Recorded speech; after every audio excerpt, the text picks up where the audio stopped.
Cool then, I think we're good with the contest. Madam Contest Master.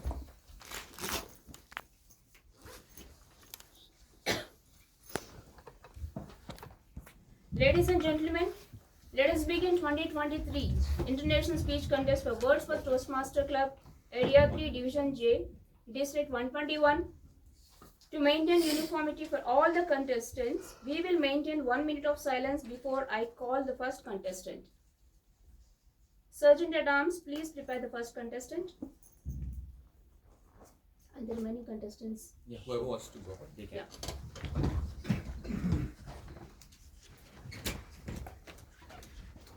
Sean? That's his. It's his wish. Oh. If he wants to. Oh.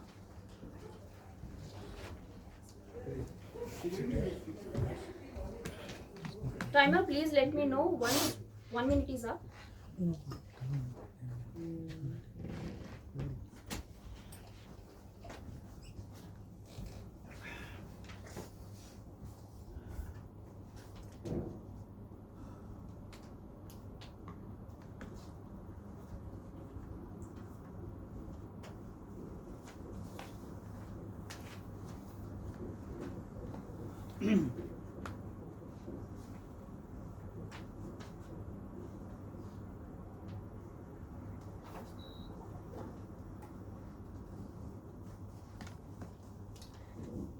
Contestant number 1, Mohit Kalra.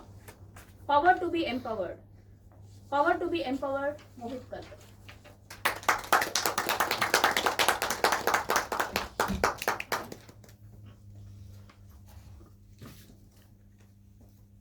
First February 2016.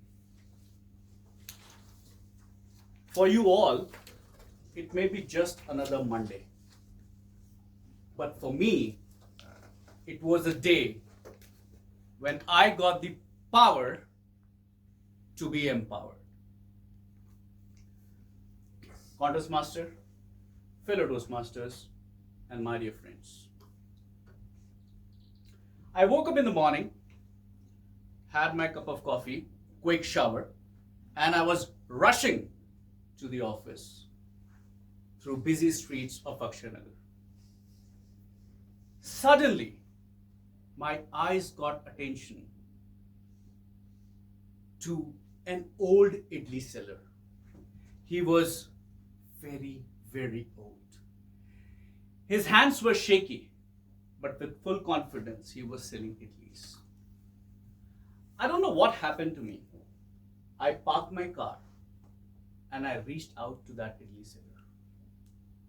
And I humbly asked him,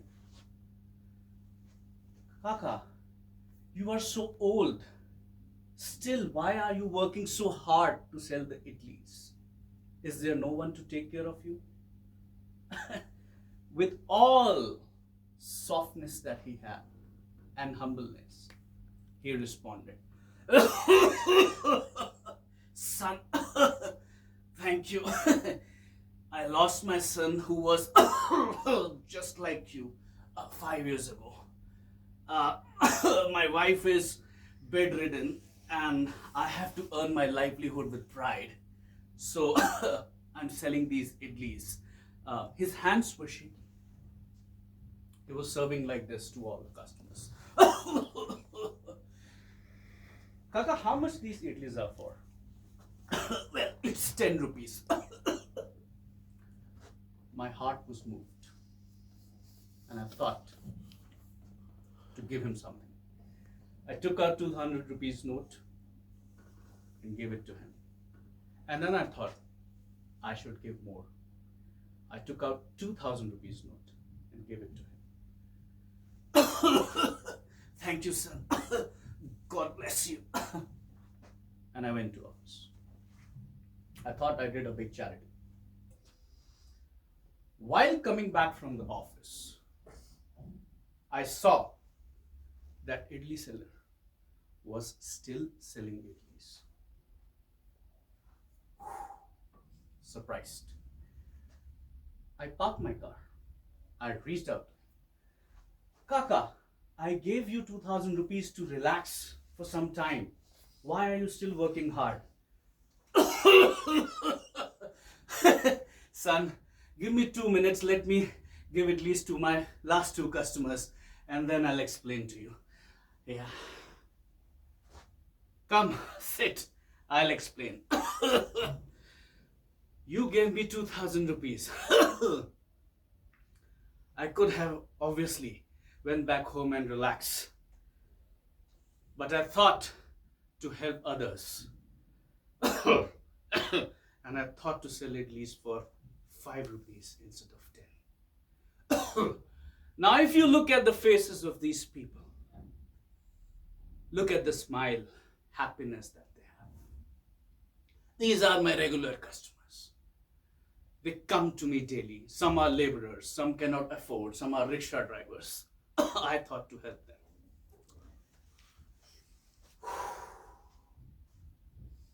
Took a deep breath.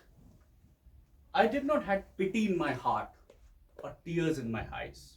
Rather, I had respect and all proud that I can have for this old man. Because he got the power of money to empower others. He could have gone back home, but he didn't. History has taught us. Mahatma Gandhi said, and I quote, "Ahimsa and truth are my 2 lungs." And he changed the world with his tool of ahimsa and truth. Taught us the way how we can rush and win the freedom struggle. Nelson Mandela, and I quote, he said, "A world is not just how we treat the riches. The world is judged how we treat the poor." Connecting the dots, that old idli seller had the power of money and he empowered others with happiness and gratitude. Mahatma Gandhi had the power of truth and ahimsa and he empowered the world to follow the path and change the society. Nelson Mandela had the wisdom to uplift the poor and he changed the world. My dear friends, power is a tool. All these are tools that we use to empower others. Empowerment lies in removing the barriers of exclusion and powerlessness and help support the needy to come up, uplift themselves, and raise the bars in the society. We all have powers within, be it a common man like an idli seller, or be it great Mahatma Gandhi, Nelson Mandela, Swami Vivekananda, Ratan Tata, and many more. They used that power as a tool to empower. Now I ask you a question. Think about it. Go back home. Do you have a power that you can use to empower others? If yes, let's get together. Because if we need to change the world and empower this universe, we have to use the power within and the power given to us. Think about it. On 1st February 2016, I got the power to be empowered by that idli seller. You may have more around you. Think about it. Go back and empower others. Contest Master.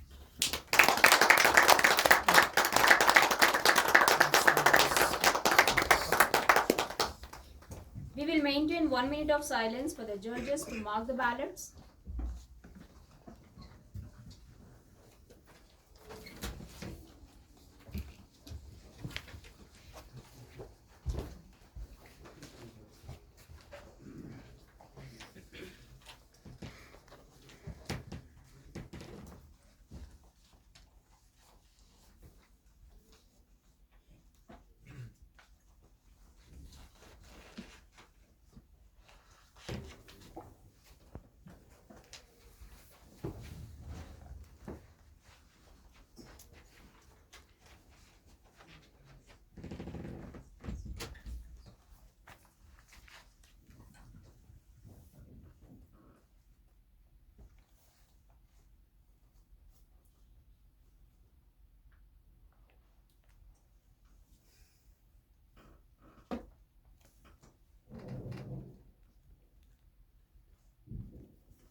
Contestant number 2, Renuka Santosh.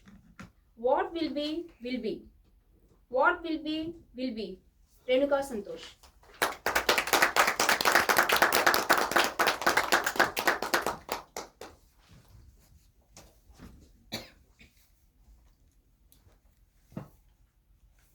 When I was a little kid, I was fascinated with names.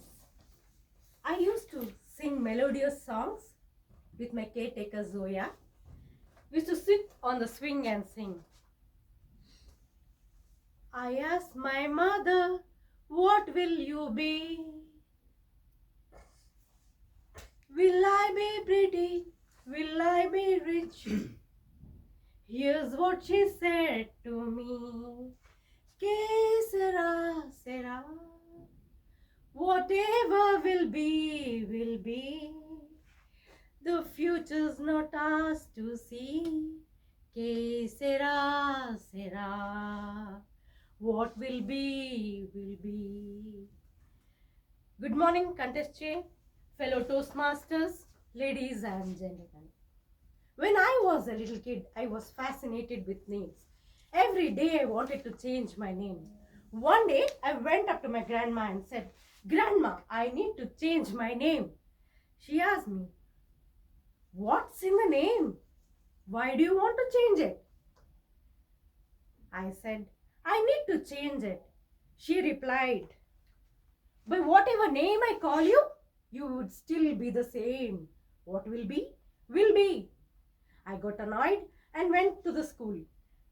In the school, I heard a beautiful voice calling, Sister Briganza, Sister Briganza. I just followed this voice, went into the narrow passage and looked. There was standing a beautiful lady. I asked her, what's it? She said, I'm looking for Sister Briganza. I replied, I am Sister Briganza. She burst into laughter and said, welcome, Sister Briganza. Here's your class. I went inside the class and sat. I came back home eagerly waiting to knock the door. I knocked the door. I said, knock, knock. Zoya, my caretaker on the other side, asked, what's your name? I replied, I am Sister Briganza. She asked, who Briganza? I said, Mary Briganza, please open the door. She opened the door and we burst into laughter. This was the game we were fascinated. Every day we played this knock-knock game. It was September. The circus was around. As promised, Grandma took us to the circus. We went to the circus. The circus began. We saw a lady with a hat. A wand in her hand came to the center stage. The crackers started bursting. Boom, boom. The trumpets going on. Pa, pa, pa, pa, pa. She announced, on behalf of the lady of the circus, please stand up to welcome Her Majesty, the Royal Highness, the Queen of the jungle, Victoria the Lioness. Me and Zoya were fascinated with this name, Victoria the Lioness. So we got a name for our knock-knock game. It was Victoria the Lioness. So next whole summer, we kept on saying Victoria the Lioness. One day, when I came back home, I knocked the door to see Zoya on the other side. I knocked the door. I knocked the door. Knock, knock, knock, knock. No one turned up. I was not happy. I was searching Zoya. My soul was searching for her all around. My eyes started wandering. I started going into all the rooms and searching for her. But Zoya was not there. I went to my grandma. I asked, where is Zoya, Ma? Where is she? Ma said, she has gone to native. She'll be back in few days. But then days passed. We got a new caretaker, Mali. But then I was not interested to play with him anymore. I was searching for Zoya, Zoya, Zoya. One day, when I came back to home, I started telling Ma, I really want to go to native because I want to play this game with Zoya. Ma said, okay, fine. Wait for a few more days. We will surely go to this native and meet Zoya. I went to school, but this didn't happen. One fine day, when I returned home, Malik told me, get ready, we are going to meet Zoya. I was very happy. I dressed up, took flowers in my hand, and went with my grandma and Mali to the Park Square Hall to meet Zoya. I walked in the passage, my eyes looking for Zoya. What do I see? I see Zoya lying down in the coffin. Zoya is not anymore. My heart sank. I lost a friend. My buddy? Whom do I play knock knock now? So friends, death is inevitable. What's in the name? By whatever name we call, it's still the same.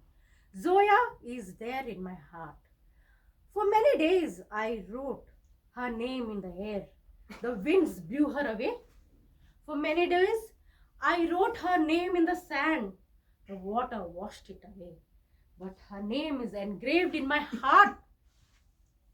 It will there be forever. So, my friends, what's in the name? Whether I be called Sister Briganza, Victoria, or Zoya, what will be, will be. Thank you.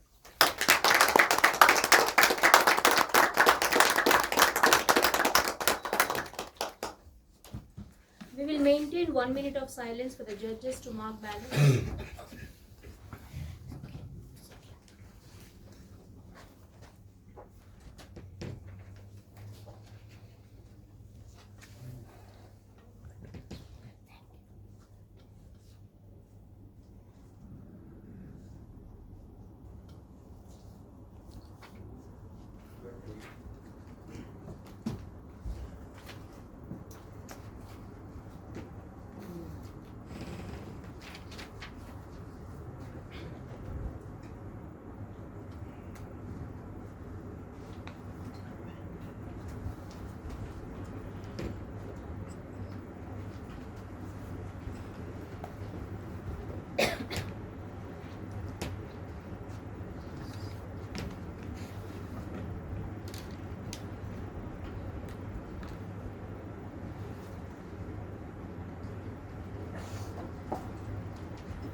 Contestant number 3, Aparna Naveen.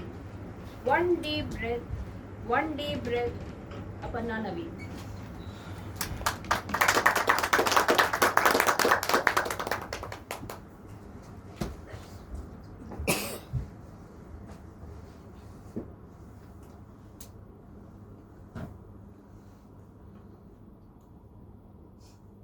The water was flowing as though it is none of its business.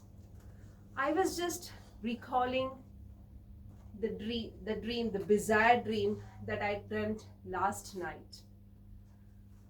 My kid was caught inside a plastic cover and my hand was tied and I was screaming at the top of my voice, just take one deep breath, you can do it. I mean, what could he breathe inside the plastic cover? I just got up with a huge shock. My dear Toastmasters and guests, replace this similar situation with the turtles, the 150-year-old creature that live in the sea and ocean is their home, and they have been caught inside this plastic cover and just like how my hands were tied and the turtles don't even have the voice to voice out. As I was organizing my thoughts and thinking about it, one person who came to my mind was my most humane friend, Katie. I was wondering how she lives her life with just one promise to the world that she has made, that say no to the plastics. Her buckets, her mugs in her bathroom are all made of metals. She even has the bottles that are kept in her kitchens, in the kitchen as a storage units. She even plans her grocery buying because she goes to a grocer, so a person who sells the grocery which is loose, so that she uses her own stitched clothes to buy the grocery. Most of the times she ends up cooking at home so that she doesn't order anything. That way she can, keep a track of the wastage that comes along with the parcels. She lives in the middle of the environment. There is a huge nature around her house, and she just nurtures them. She just finds her happiness in it. She's doing her bit to be the ambassador for the climate change. I live in a community, a very vibrant community, where I'm part of the executive committee. And my executive committee is very open to many new ideas, and they're very approachable. One day, the secretary comes and gives me an idea that you need to collect. There is a drive, there is a system that we are trying to put in place. So you need to collect the single-use plastic that comes along with the milk packet and put it in a container. Later we'll come up with a proper system of disposing it or probably segregating. And those containers still stay in my cupboard untouched.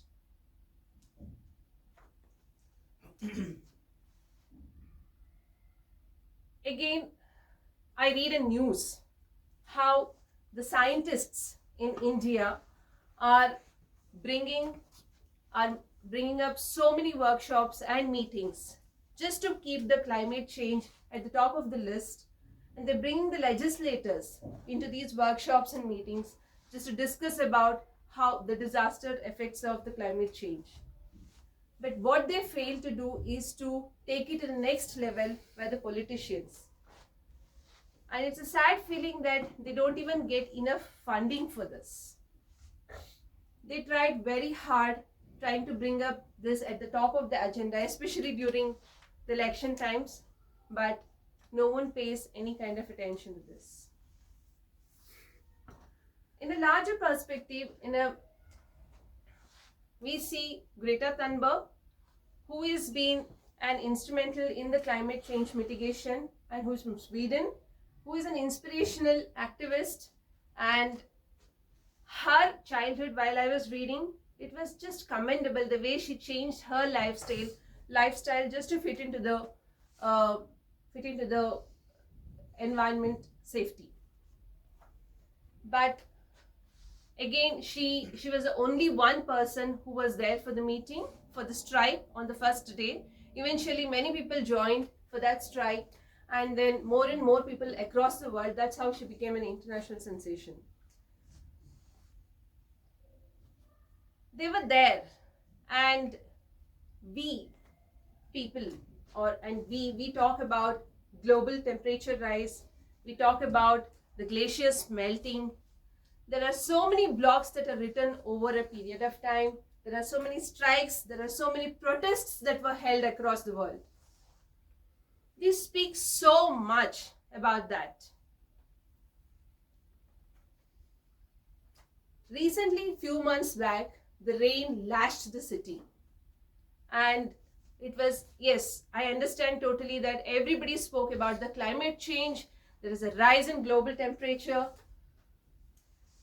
On one of the day, I was driving down to the school just to get on time to my school. And it was really raining heavily. I see this man riding on his bicycle. and there is his son who was sitting right behind on the carrier holding an umbrella to this man. That just got me into the thinking. And he doesn't know who is, the secretary of my community, or who is Greta Thunberg, or who are these politicians who are even thinking about, and what is this climate change, what are the protests, what is going on. He doesn't know anything about that. But he is doing his bit to save the environment. I was happy because I was also preparing in my mind for this particular contest, and I had this bang on topic. All right. And as my mind was thinking about this, I took one deep breath, and I could do that because there is a lot of oxygen around me, and my thoughts were so clear. But as I was thinking, and the water was still flowing mindlessly, and I could have just done one bit at that point of time, just to stop the water and then got into my thoughts, which I did not do. Thank you.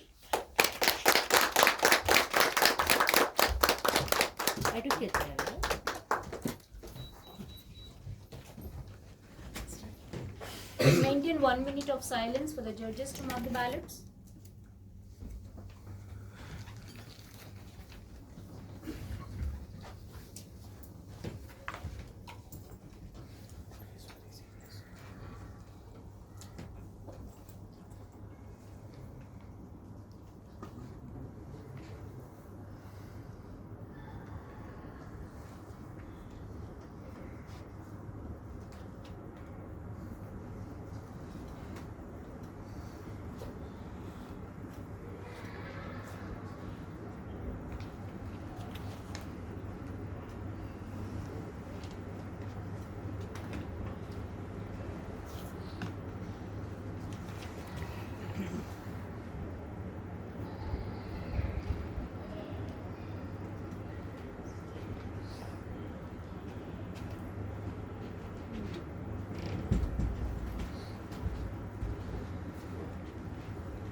Contestant number 4, Sean DeCosta.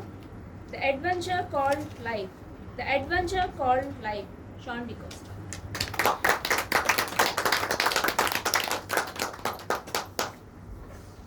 I'm going to show two different things now. One is a Cadbury chocolate, other is a digestive biscuit. Now I guess the majority of you would say that this is much better than this, right? Obviously this is much tastier, this is much sweeter, and this gives you a general good feeling. But you know what is more important? The most important thing is actually the biscuit. If you actually look at the floods which have happened, right? You know what is the number one relief material which is given to the flood victims or the people who have lost their homes, who are suffering from hunger? Digestive biscuits are given to them because of three things. Number one, it's not very perishable. Number two, it's healthy. And number three, it's portable very easily. So why am I telling you all this? Today we compare ourselves with each other. Let us say if I compared the digestive biscuit and the Cadbury chocolate based on its taste, then obviously the Cadbury chocolate would win. But if I were to compare it through strategic things, like those flood operations which I said, it would be the digestive biscuit which is the winner. The problem which we face today and which we the youth face today is that we compare ourselves to each other and we put ourselves down through this. One person has a better car, oh, you feel shit. One person got a better placement, you feel shit. One person has a much better looking girlfriend, you feel shit. These comparisons are what puts us down, and this void, unfortunately, has been filled by negative influences, these insecurities.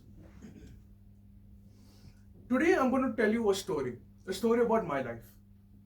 So back when I was in school, I used to always compare myself with each other. This guy is better than me in studying, this guy is better than me in sports, and whatsoever. And in my class, there was a guy, a good friend of mine, and he was pretty smart as well. basically he was an all-rounder. But one day even I saw him talking shit about another person. Oh, this person just 2 hours he wakes up in the morning, studies, and just stops. And then I realized this cycle never ends. Now I would assume that it stopped in school as well, but it continued in university as well. When I used to see some people winning fests, I used to feel very, very down, very shit. When I used to see other people winning debates and I losing on the other end, I used to feel so broken inside. And this continued on day after day after day after day. Until I saw a video from one of the great living philosophers and humanists of the 21st century, Dr. Jordan Peterson. What Jordan Peterson said is that our life isn't what you would say a marathon. You're just competing with each other. It's instead an adventure. And the universe or God calls upon us to live an adventure which makes a life meaningful, which makes a life compelling. And all of us have a unique story in this world, right?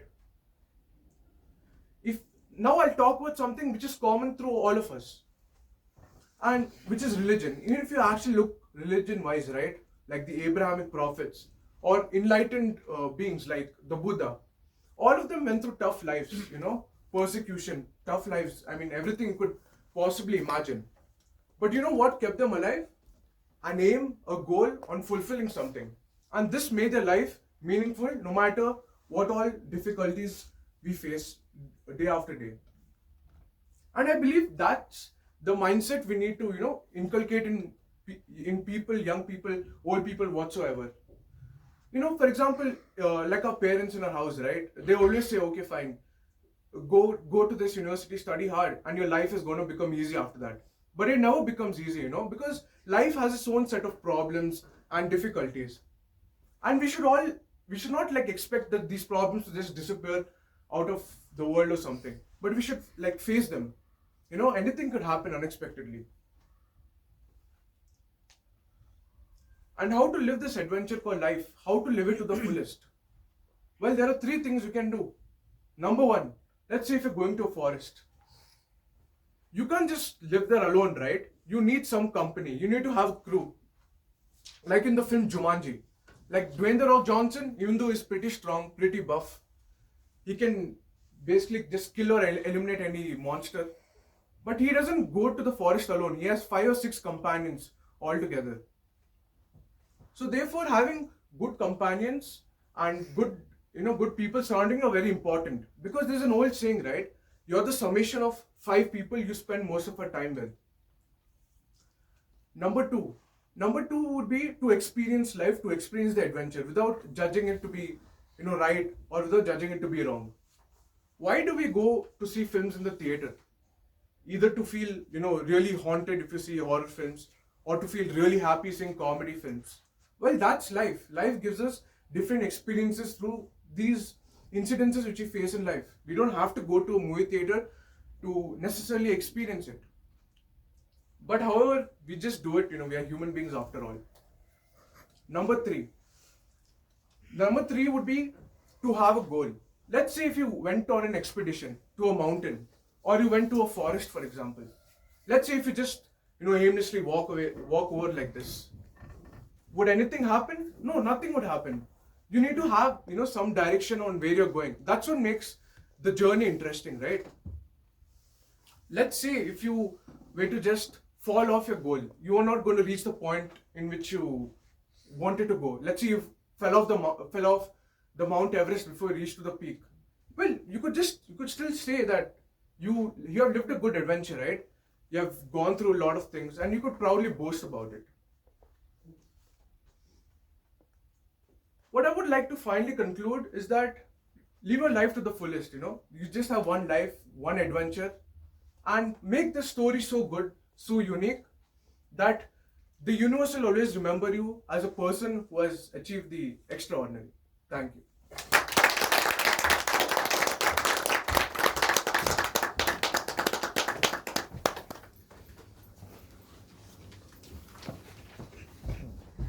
That was the last contestant. We'll maintain silence until all the ballots are collected. 2 minutes.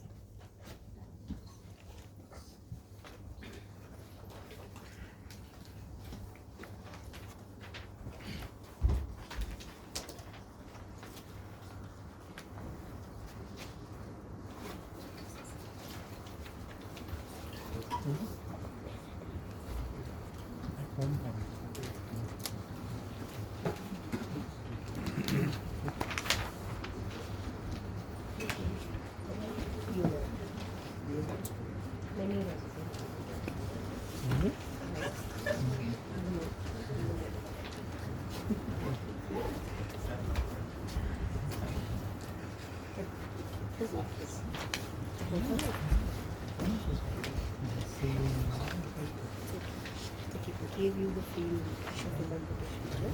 Hello. Give you the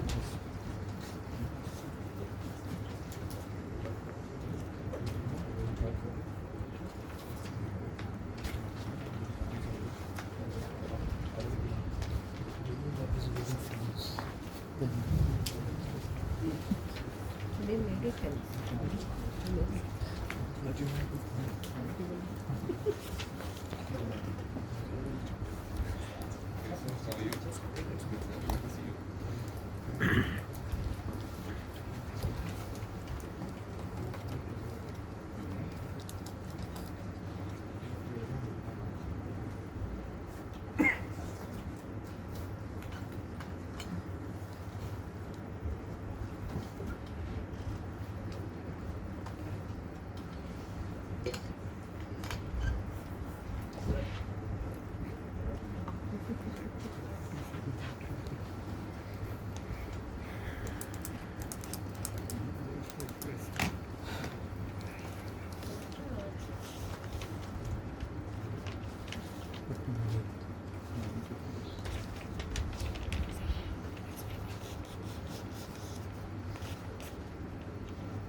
Okay, I'll take that. Yeah. He'll give his phone. Take it. Just clear करके. Sure. इसमें pause कर. I'll just pause it from here. Okay.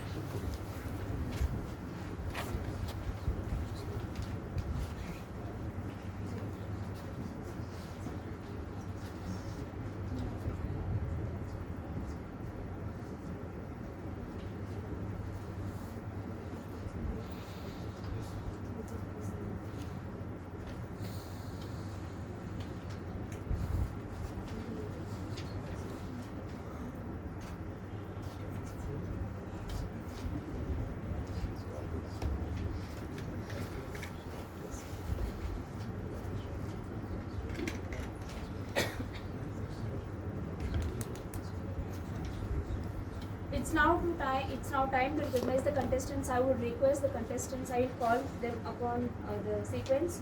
Please come over here. We will have a participation certification ceremony. Contestant number 1, Mohit Kandra.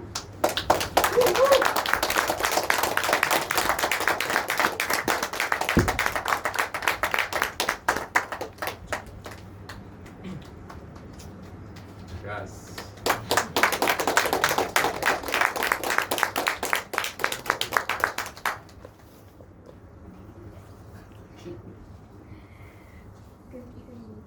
the contestants. Contestant number 2, Renuka Santosh.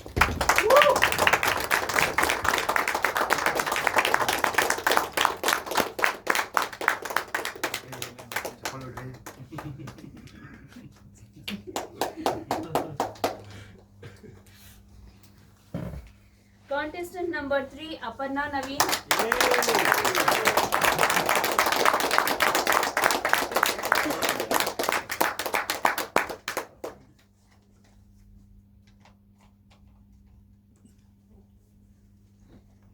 Contestant number 4, Sean DeCosta.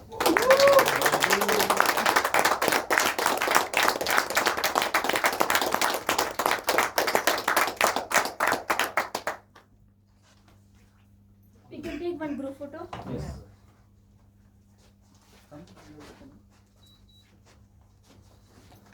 Such a diverse. Your certificate. I look too short. In the center. Your certificate. Your certificate. You can show it. Mohit, you can turn your face like this. Smile. Yeah, smile. Get the number also. Number 3. Done. Thank you. Thank you.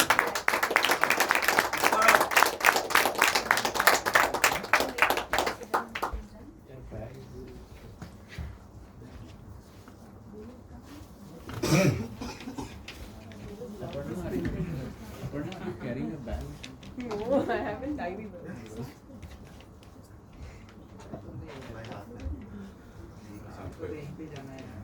छोड़ के कोई second बोल सकते हो I don't get at all. I